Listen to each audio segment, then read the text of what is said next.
நிறையா பேர் கேட்டிங்க வரமிளகாவை கழுவி காய வச்சா நல்லாவாக்கா இருக்கும்னு. இந்த பாருங்கள், நான் இப்போ கழுகி காய வச்சுருக்கேன். இன்றைக்கி தான் கழுகுனேன். இன்றைக்கி நேற்று வாங்கிட்டு வந்தேன். அதை இன்றைக்கி கழுகியிருக்கேன். இதை கழுகி காய வச்சுருக்கேன். ஏன்னு கேட்டால் நம்ம வரமிளகா எலி இது எல்லாமே இருக்கிற இடத்துல ஓடிச்சா என்னன்னு நமக்கு தெரியாது. ஆனால் கழுகி காய வச்சு யூஸ் பண்ணோம்னா நமக்கு ஒரு கொஞ்சம் மனசுக்கு திருப்தியாக இருக்கும். ஸோ நான் வரமிளகா கழுகி காய வச்சுருக்கேன். அது காஞ்சதுக்கப்புறம் எப்படி இருக்குன்னு நான் உங்களுக்கு காமிக்கிறேன்.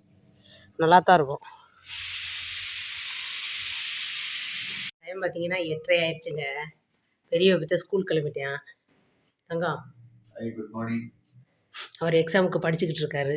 சின்னவருக்கு மத்தியானம் பரிச்சைங்கிறனால தூங்குறாரு. நம்ம பெரியவர் என்ன பண்ணுறாரு? முத்த தங்கம் மணி 8:30 ஆச்சு, எந்திரிங்க. குட் மார்னிங் சொல்லிடுங்க. அப்படியேப்பா எந்திரிங்க. நமக்கு என்ன சமையல்னு பார்த்துருவோமாங்க.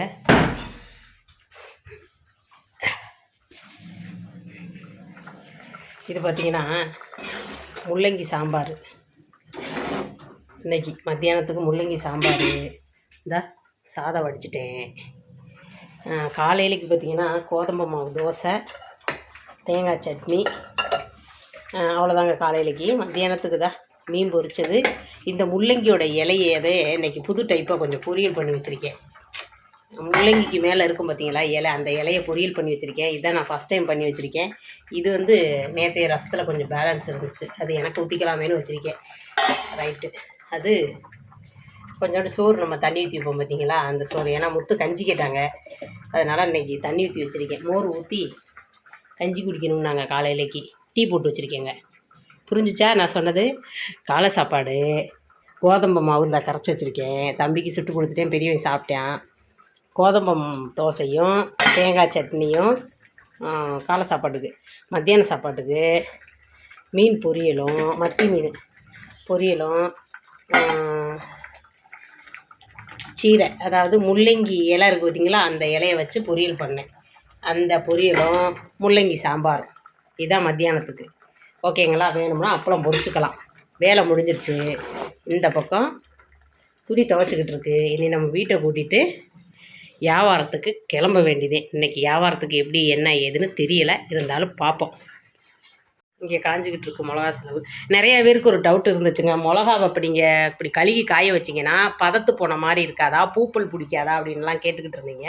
அதெல்லாம் அப்படி இருக்காதுங்க. பூப்பல் பிடிக்காமல் இருக்கணும், நல்லா பதத்து போகாமல் இருக்கணும்னா நம்ம வெயிலில் நல்லா காய வச்சு எடுத்து உடைக்கும் போது நம்மளுக்கு சாதா மிளகா வாங்கும்போது எப்படி ஒரு சவுண்டு கேட்குது மரமரான்னு, அந்த சவுண்டு வந்ததுக்கப்புறம் தான் நம்ம பாக்ஸில் அடைக்கணும். அது வரைக்கும் நம்ம காய வச்சுக்கிட்டு தான் இருக்கணும் நல்லா வெயிலில்.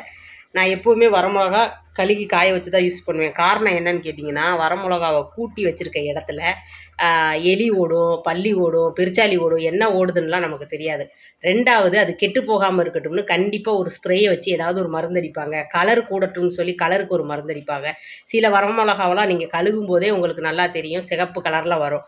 சில வரமிளகா பார்த்திங்கன்னா எலி காட்டம் அந்த மாதிரிலாம் இருக்க சான்ஸ் இருக்குது. ஸோ இதெல்லாம் நம்ம திருப்தியாக சாப்பிடணும், மனசுக்கு நிம்மதியாக சாப்பிடணும்னு உங்களுக்கு தோணுச்சுன்னா நீங்கள் ஒன்று வரமிளகாவை கழுகி வெயிலில் காய வச்சு யூஸ் பண்ணி பாருங்கள். கொஞ்சம் நமக்கு சமாதானமாக இருக்கும்னு வச்சுக்கோங்களேன்.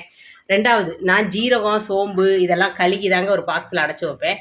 நீங்கள் ஜீரகத்தெல்லாம் கழுகி பாருங்களேன், சரியான அழுக்காக இருக்கும். நான் அதிகமாகலாம் ஜீரகம் வாங்கினது கிடையாது. ஒரு 100 150 வாங்குவேன். அதை கழுகி 2 பிளேட்டில் வச்சு காய வச்சோம்னா ஒரே நாளில் இது காஞ்சிரும். ஜீரகம் சோம்பெல்லாம். வரமிளகா மட்டும் ஒரு 2 நாள் பிடிக்கும், ஒரு 2 நாள் 2.5 நாள் பிடிக்கும் வரமிளகா மட்டும். பாக்கி எல்லாமே சீக்கிரம் காயக்கூடிய ஒரு விஷயந்தான். அது மாதிரி மஞ்சப்பொடி நான் கடையில் வாங்கினது கிடையாது. வீட்டுகளில் வந்து மஞ்சள் எடுத்து வேக வச்சு காய வச்சு விற்பாங்க. அப்போ நம்ம வியாபாரிக்கு யார் போனாலும் விலைக்கு கொடுப்பாங்க. அந்த மாதிரி நாங்கள் மஞ்சள் வந்து வாங்கி பொடி பண்ணி வச்சுக்கிறது. அது கிட்டத்தட்ட 1 வருஷத்துக்கு மேலே எனக்கு வருங்க. 1 கிலோ வாங்கினோம்னா 1 வருஷத்துக்கு மேலே வரும். சீக்கிரம் தீராத ஒரு பொருள் தான் இந்த மஞ்சப்பொடி நமக்கு. மிளகா பொடியுமே நான் அரைச்சது கிடையாது. இந்த அயல்கூட்ட வகையில் பெண்ணுங்களாம் நடத்துகிறாங்க பார்த்தீங்களா, அங்கே போய் மிளகா பொடி அரைச்ச பொடி வாங்கிக்கிடுவேன். ஏன்னு கேட்டால் அரைக்க எனக்கு டயம் இருக்காது, அதனால் நான் அரைச்சிக்கல. அங்கே வந்து நீட்டாக கழுகி காய வச்சு தான் எடுப்பாங்க. அதனால மிளகா பொடி மல்லிப்பொடி வந்து நான் அங்கேயே வாங்கிக்கிடுவேன். அது லேடிஸ் தான், ஃபுல்லாக லேடிஸ் தான், நீட்டாகவும் செய்வாங்க. அது நான் பார்த்தனால எனக்கு தெரியும். ஏன்னா நான் அயல்கூட்டத்தில் இருந்து, அயல்கூட்டம்னா குடும்பஸ்திரி, எப்படி சொல்கிறது, குழுவில் இருந்து நம்ம செஞ்சனால அது நமக்கு தெரியும். அதனால் அங்கேயே நான் வாங்கிக்கிறதுங்க. ஓகேங்களா? அப்போ கிளியர் ஆயிடுச்சா? நீங்கள் வேணால் ஒரு டைம் வரமிளகாலாம் கழுகி பாருங்கள். கலர் போட்டிருந்ததாக இருந்தால் சிகப்பு கலரில் வரும். அப்படி கலர் நீங்கள் தாளிக்கும் போதே தெரியும். சில வரமிளகாவை நீங்கள் உடச்சி போட்டு தாளிச்சிங்கன்னா செவப்பேர்னு வந்துச்சுன்னா அது கலர் அடிச்சிருக்காங்கன்னு அர்த்தம். சில வரமிளகா நீங்கள் தாளிக்கும் போது ஒன்றுமே கலர் வரலைன்னா அது கலர் அடிக்கலேன்னு அர்த்தம். இருந்தாலும் நீங்கள் ஒன்று கழுகி யூஸ் பண்ணி பாருங்கள், நல்லா தான் இருக்கும், மொறுமொறுன்னு தான் இருக்கும், பூக்காது அதிகமாக. ஓகேங்களா? பிடிச்சவங்க ட்ரை பண்ணுங்கள், பிடிக்காதவங்க விட்டுருங்க. ஏதோ எனக்கு தெரிஞ்சதை நான் சொல்லிட்டேங்க. பூவே பூச்சூடவா போட்டுந்தாங்க இந்த கஞ்சிக்கு. நீங்கள் கஞ்சி கேட்டீங்க, கஞ்சியும் தயிர் ஊற்றிருக்கேன். அதையும் சொல்கிறாரு வாடை காற்று அடிக்குதான், வாடை அடிக்கி, இந்த வாடையில் நான் கஞ்சி குடிக்கி அப்படிங்கிற. நேத்து என்ன சொன்னாங்கன்னா, சேச்சி வீட்டுல ஒரு நாள் ஒரு பொழுது கஞ்சி காலையில கொடுத்தா நான் அங்கே சொல்லிட்டு தான் வந்தேன். ஏன்னா இன்னைக்கு இப்ப சொல்லியிருக்கேன்னா காலையில விடுஞ்சிருச்சு, இந்த குளிர் போறதுக்குள்ள கஞ்சி தான் கொண்டு வைப்பாங்க பாருங்கன்னு நான் சொன்னேன். ஏங்க என்னங்க உன சொல்றீங்க? காலையில இங்க இருங்க, கோதம்பு தோசையும் தேங்காய் சட்னியும் கொடுக்குறேன். அப்படி மூஞ்சி எப்படி போச்சு தெரியுமா? எப்படிங்க போச்சு? அப்படி போயிருச்சு. கோதம்பு தோசையான்னு அந்த அவன் ஒருத்தன் கோதம்பு தோசைக்கு தேங்காய் சட்னி ஊத்திக்கடானா எனக்கு எல்லாமே காரணம். இவன் வாங்கி வச்ச இந்த கோதுமை தோசை சட்னி வேண்டான்னு அப்படியே இந்த பக்கம் திரும்பிடுச்சு. கொட்டின மாதிரி என்கிட்ட திரும்பிடுச்சு. அது வாங்க சாப்பிடலாம். கோதுமை தோசைக்கு இங்க பாருங்க வெறும் மீன் பொரிச்சதை வச்சு சாப்பிட்டுக்கிட்டு இருக்கிறாரு. தோசைக்கு சட்னி வேண்டாமா? ஏன்டா வேண்டாம்? நல்லா இருந்தா வாங்கி சாப்பிட மாட்டோமா? ஏன் வேண்டாம்? அது வேற. நிறைய பேர் அக்கா விட்டு சாப்பாடு நல்லா இல்லைன்னு சொல்லாதீங்க. அதாவது வைக்கிறது சாப்பாடு நல்லா இல்லைன்னு நாங்க என்னைக்குமே சொல்ல மாட்டாங்க. எங்களுக்கு இஷ்டப்படாததை நாங்க நல்லா இல்லை. ஏண்டி இந்த வாரத்துல என்னைக்கு நான் கோதம்பு தோசை சுட்டேன் சொல்லுங்க? ஒரு வாரத்துல 7 நாள்னா 7 நாள் 7 ஏதாவது தான் சாப்பிட முடியும். நான் கஞ்சி குடிச்சுக்கிறேன் சார். எனக்கு என்னமோ இந்த கோதுமையில பண்ண இந்த பூரி, இந்த சப்பாத்தி, இந்த கோதுமை தோசை, இந்த ஐட்டமே நமக்கு ஆக மாட்டேங்குது. இங்க இருக்க சப்பாத்தி பிடிக்காது, கோதுமை தோசை பிடிக்காது, பூரி பிடிக்காது. அப்ப பேரை கேட்டு பாருங்க, புல்ல அரிக்குது. அரிசி மாவுல தோசை பிடிக்காது. டெய்லி இட்லி கொடுத்தா டெய்லி இட்லியான்னு கேட்பாரு. நான் என்னதான் பண்ணட்டும்? இடியப்பம் கொடுத்தா சாப்பிடுவாருங்க, வெள்ளாப்பம் கொடுத்தா சாப்பிடுவாருங்க. இது ரெண்டுக்குமே கொஞ்சம் ரிஸ்கான வேலைங்க. அரைச்சு வைக்கணும் காலையில எந்திரிச்சுக்கிட்டு சாயந்தரத்துல. கஞ்சி இருக்குல்லம்மா, கஞ்சிக்கு இந்த முள்ளங்கி சாம்பாரை கொடுக்குறேன். அது நல்லா இல்ல நான் சொன்னேன். முள்ளங்கி சாம்பார் குடிச்சு பார்த்தா உப்பு இல்லமா, உப்பு கொஞ்சம் போடுன்னு சொன்னேன். சரி போடுறேன், அது போடுறேன், மத்தபடி ஒண்ணும் கிடையாது. இல்ல இந்த கஞ்சியும் இந்த டீயும் குடிக்கிறதுக்கு டீ வச்சியா? இல்ல தெரியாம இல்லடி தங்க, நீங்க டீ கேட்டீங்க, சரி டீயை குடிப்பீங்கன்னு வச்சேன். அந்த வாக்குல நான் நினைச்சேன் தோசையை தொட்டுக்கிட்டு டீயும் குடிச்சிட்டா காலை டிஃபன் முடிஞ்சுச்சேன்னு. நீங்கள் இதை கொண்டாந்து வச்ச கொஞ்ச நேரத்தில் கஞ்சியும் கேட்குறீங்க.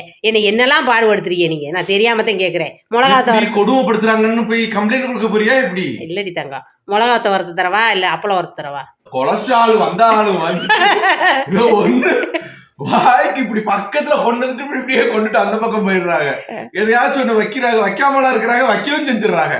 வச்சு விட்டு பிள்ளைகளை கொண்டு வரது இந்தாருங்க முத்த மீன் பொரிச்சிருக்கிறேன் என்ன அப்படின்னு இப்படி நேரம் வாய் கொண்டு வந்துட்டு பிள்ளைங்களுக்கு கொடுக்குறேன், உங்களுக்கு கொலஸ்ட்ரால் அப்படின்ட்டு இப்படியே கொண்டுட்டு போயிடுறாங்க.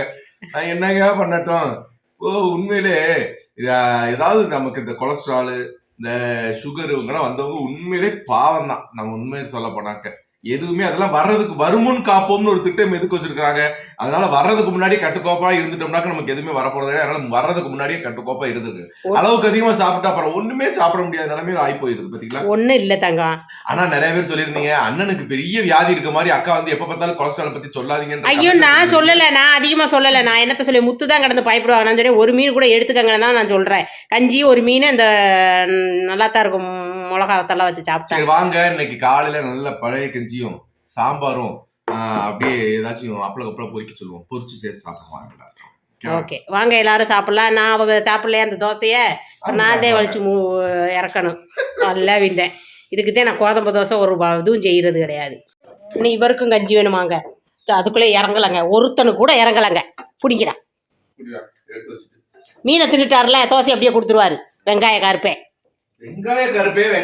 நீ அடிக்கடி சொல்றியே. வெங்காயம் விற்கிற காரணத்துக்கு நீ அப்படி சொல்ற? வெங்காயம் எனக்கு தெரிய மாட்டேங்குது. அவங்களுக்கு கோவம் அதிகமா வரும். அது நீ இன்னொரு பழமொழி சொல்ற, வெங்காயக்காரன்கள் கோவம் வர்ற மாதிரி வராதுன்னு சொல்லுவேன். இந்த வெங்காய கருப்பேன் அப்படின்னு எல்லாரும் சொல்றீங்க, அதுக்கான அர்த்தத்தை சொல்லுங்க. தெரியலப்பா, எல்லாரும் சொன்னாங்க, நானும் சேர்த்து சொல்லிட்டேப்பா. அது ஏன்னா வெங்காயத்துல ஒரு கருப்பு கலர், ஒரு கருப்பு புகை மாதிரி ஒண்ணு படியும். அதனால அது வெங்காய கருப்பேன். அது வந்து அவங்க உடம்பு வந்து கருப்பு சொல்றது கிடையாது, புரியுதா? அவங்க கருப்பு கிடையாது. அந்த வெங்காயத்துல எப்பவாவது வர்ற கருப்பு மாதிரி. நீ எங்கேமா பாத்துக்கிட்டு இருக்கிற? உங்களுக்கு நீ தட்டத்தை காமிச்ச எவ்வளவு நேரமா? இல்ல தங்கா, உங்களத்தையும் காமிச்சேன். வெங்காய கருப்பை அந்த இப்ப உனக்கு வந்து பத்தியா கோவம் வெங்காய கருப்பே கோவம். அதாவது மேகமூட்டை மாதிரி அப்படி வர்ற கோவத்துக்கு பேர் தான் வெங்காய கருப்பை அப்படின்னு சொல்லி. சரி சரி தங்கம் முள்ளங்கி சப்பு முள்ளங்கி சப்பு முள்ளங்கி சப்பு அதாவது முள்ளங்கி கீரைங்கிறதுக்கு இங்க சப்புன்னு சொல்லுவாங்க. சரி முள்ளங்கி கீரை வேண்டாம். யாராச்சும் முள்ளங்கி கீரை எடுப்பாங்களா சந்தா? அதாவது சொன்னாலும் கேட்கவும் மாட்டீங்க. எனக்கு வேண்டாம், நீ சாப்பிடு, நல்லா சாப்பிடு. எங்க முள்ளங்கியில வர்ற தண்டை கீரை வச்சு நான் இது வரைக்கும் கேள்விப்பட்டதே கிடையாது. நீ வச்சிருக்கிற எங்க முள்ளங்கி சாப்பிடும்போது முள்ளங்கி இலையை சாப்பிடக்கூடாதுன்னு இருக்கா என்னன்னு கேட்குறேன். இப்போ மிளகு தக்காளி கீரை இருக்கு, மிளகு தக்காளியும் சாப்பிட்றோம், அதோட கீரையும் சாப்பிட்றோம். முருங்கைக்காய் இருக்கு, முருங்கைக்காயும் சாப்பிட்றோம், அதோட கீரையும் சாப்பிட்றோம். திருப்பி என்ன இருக்குது? பூசணிக்காய், பூசணிக்காய் இருக்கு, பூசணிக்காயும் சாப்பிட்றோம், பூசணி இலையும் சாப்பிட்றோம். அப்படி நிறைய டைப் சாப்பிடும்போது முள்ளங்கி பழம் சாப்பிட்றோம், பலாப்பழ இலையுமா சாப்பிட்றோம். பலாப்பழ இலை நிறைய இதுக்கு உதவுதுல்ல, இந்த மடிச்சு வேக வச்சு வைக்கிறதுக்கெல்லாம் வைக்கிறாங்க. அது மாதிரி வாழை வேற காய் வேறன்னு இப்ப நியாயீகரிப்ப எப்படினாலும் உன்னுடைய தரப்பு நியாயத்தை வாதத்தை நீ வைப்ப. இல்ல நீங்க சொல்லுவீங்க வாழைப்பழம் சாப்பிட்றோம், வாழைக்காய் சாப்பிட்றோம், வாழை இலை சாப்பிட்றோமான்னு. வாழை இலையில தானே சாப்பாடு போட்டு சாப்பிட்றோம், வாழை இலையில அடை வைக்கிறோம், வாழை இலையில கொலக்கட்டை வைக்கிறோம், வாழை இலையில மீன் பொள்ளிச்சதும் நேற்று செஞ்சோம். ஸோ அதெல்லாம் சாப்பிடலான்னு ஒரு சாப்பிடலாம். முள்ளங்கி சாப்பிட்லாம். முள்ளங்கி இலை சாப்பிட்லாமா என்னன்னு எனக்கு தெரியலைங்க. ஆனால் நான் 1-2 டைம் நல்லா கழுகிட்டு நம்ம சாதா கீரை பொரியல் பண்ணுற மாதிரியே நான் பண்ணினேன். இப்போ நான் சாப்பிட்ருக்கேன். எனக்கு ஒன்றும் ஆகலைன்னா மக்களை நீங்களும் சாப்பிட்லாம், தப்பிச்சுக்கலாம், ஒன்றும் பிரச்சனை இல்லைன்னு நான் நினைக்கிறேன். அதில் என்ன சத்து இருக்குது என்னங்கிறதெல்லாம் எனக்கு தெரியாது. என்னோட தாட்டு என்னவா இருந்துச்சு, முள்ளங்கி சாப்பிட்றோமே அப்போ முள்ளங்கி இலை ஏன் சாப்பிடக்கூடாது, ஒன்று ட்ரை பண்ணி பார்ப்போமேன்ட்டு நான் செஞ்சுருக்கேன். இதனால என்ன சைடு எஃபெக்ட்டுன்னு எனக்கு தெரியாது. இருந்தாலும் முதல் தவணை நான் செஞ்சு பார்த்துருக்கேன். இன்னொன்று ஒரு எனக்கு எப்பயோ எங்கேயோ பார்த்த வீடியோ ஒரு ஞாபகம் இருக்குது. இந்த சைனாக்காரவங்களும் அப்படியே மொத்தமாக வேக போட்டு எடுத்து கடிக்கிறத நான் பார்த்துருக்கேங்க. சைனாக்காரர்களுக்காக செஞ்சனால நீ செய்தியா? அந்த தாட்டில் அப்போ அவங்கெல்லாம் சாப்பிட்றாங்களே, சைனாவில் வச்சது தானே இந்த நூடுல்ஸ். வாயில வைக்க பேசி முடிச்சுட்டு பேசுறா என்ன? கேமராவுக்கு பின்னாடி இருக்கோம்னு இங்க இருக்க கேமரா அப்படி வச்சுக்கிட்டு இங்க நான் என்னத்தை காமிக்கிறாங்க அப்படின்னு பேரண்ட் பண்ணி அப்படின்னு பேசிக்கிட்டு இருக்கே. எதுக்கு தெரியாம உருட்டி போகுது உள்ள. சரிங்க, இதில் ஏதாவது மிஸ்டேக் இருக்குதா இல்லை இது செய்யக்கூடாதுன்னா இருந்தால் நீங்கள் கமெண்டில் சொல்லுங்கள். ஓகே செய்யலாம்க்கா, பிரச்சனை ஒன்றும் இல்லைன்னு தெரிஞ்சுன்னா அதையும் கமெண்டில் சொல்லுங்கள், நான் ஏற்றுக்கிறேன். ஓகேங்களா? அப்படியே நாங்க சொல்றதெல்லாம் நீங்க செஞ்சுட்டாலும் அப்படின்னு நிறைய மாத்திக்கிட்டோம்ல, அவங்கனால நிறைய சமைக்க கத்துக்கிட்டேல சொல்லி கொடுத்து. சரிடி, ஒரு வீட்டுல ஒரு ட்ரிப்பு விளக்குனா பார்த்தா சமைச்சு முடிச்சு சாப்பிட்டுட்டு எல்லாத்தையும் ஒன்னா எடுத்து போட்டு விளக்குனா எவ்வளவு தண்ணி செலவு மிச்சம், எவ்வளவு வேலை மிச்சம். இது தேவையா? இப்ப இத்தனை தடவை அள்ளி போட்டு விளக்க வேண்டிய அவசியம் இருக்குதா? இப்ப சமைச்ச உடனே விளக்குனேன், இப்ப சாப்பிட்டதுக்கு அப்புறம் 2வது விளக்கு. கொஞ்சமா இருந்துச்சு முத விளக்குனேங்க. அப்ப அதை போட்டுட்டு சாப்பிட எனக்கு மனசு வரல, அதனால 2வது அள்ளி போட்டு விளக்கிட்டு இருக்கீங்க. சாப்பிட்டதை விளக்குறது இல்ல, சாப்பிட்டதை எடுத்து போட்டு விளக்குறேன். ஏன்னா நீ நம்ம வியாபாரத்துக்கு போயிட்டோம்னா இந்த இது அப்படியே கிடக்கும் பாருங்க, அதனால சொல்றேன். ஓ சரி அதனாலதான் விளக்குறீங்க என்ன? சரி உங்க வேலை துணியை காய போடணும், துணியை காய போட்டுருங்க. அந்த வேலையை விட்டுறக்கூடாது என்ன? அந்த பதவி பிரமாணம் இவர்களுக்கு நான் கொடுத்துருக்கேன். ஆமா, நானும் நீ அப்படி கையில ஒரு பில்லை கொடுத்துட்டு சாந்தாவின் கணவனாகிய நான் இந்த வீட்டின் துணி காய போடும் வேலையேன்னு பதவி பிரமாணம் பண்ணிக்கிட்டேன். அவங்க அம்மா உனக்கு நல்ல சாந்தான்னு பேர் வச்சதுக்கு பதிலா இளிச்சவாச்சின்னு பேர் வச்சிருந்துருக்கலாம், பொருத்தமா இருக்கும். ஒரு வீட்டுல சிடுமூஞ்சியாத்தே இருக்க கூடாது, எப்ப பார்த்தாலும் ஏன் சிடு சிடுன்னு இருக்கணும் கேட்க கூடாது. எப்பவுமே சிரிச்ச முகமா சீதேவியா இருக்கணும். என்னங்க நான் சீதேவியா இருக்க ஆசைப்படுறேன். என்ன சந்தா இருமல் வருது? அதுக்கு பழைய கஞ்சி வேற குடிச்சிட்டேன். ஒண்ணும் தப்பு இல்ல, நல்ல சுடுதண்ணி தண்ணி சூடா குடிச்சிட்டு கிளம்புங்க, வெயில நலஞ்சோம்னா சரியா போயிடும். என்னங்க என்னடி தங்கவா? ஒண்ணுமே சொல்ல வேண்டாம், அதுதான் மெயின். ஒண்ணும் சொல்லக்கூடாது. துணியை காய போடவா? துணியை காய போட்டு படக்குன்னு கிளம்புங்க. சரிங்க, நம்ம வியாபாரத்துக்கு போயில பேசலாம். ஓகேங்களா?